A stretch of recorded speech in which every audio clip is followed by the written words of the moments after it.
Des 16-65 ans éprouvent de grandes difficultés en lecture, écriture et aussi dans la compréhension d'un texte. L'illettrisme est un mal qui concerne tous les pans de notre société, invisible mais combattu depuis plusieurs années par de nombreuses associations.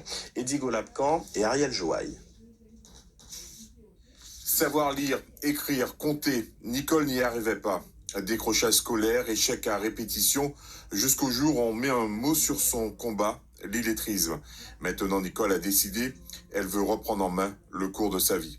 Le problème que je rencontre, c'est d'avoir un métier et ça me bloque infiniment parce que pourquoi dans toutes les formations, on demande il faut connaître, lire et écrire et surtout compter aussi pour arriver à votre examen, pour passer une formation, pour être admis dans un travail, normalement.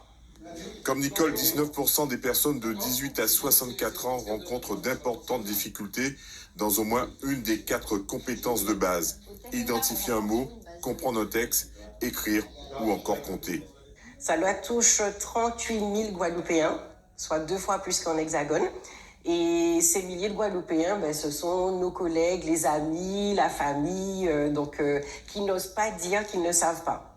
Donc ça veut dire ne pas savoir ce qui est écrit sur un prospectus, sur un courrier que je reçois dans ma boîte aux lettres, ne pas savoir renseigner un formulaire de la CAF ou avoir accès à ses droits, faire seul sa démarche d'impôt.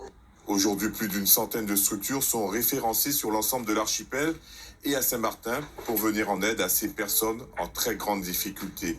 Notre travail, c'est vraiment de les accueillir, d'avoir avec ces personnes-là un entretien dans la bienveillance, parce qu'il y a quand même souvent un problème d'estime de soi. Ce sont des personnes qui ont du mal à croire qu'elles ont des compétences et qu'elles peuvent faire des choses toutes par elles-mêmes.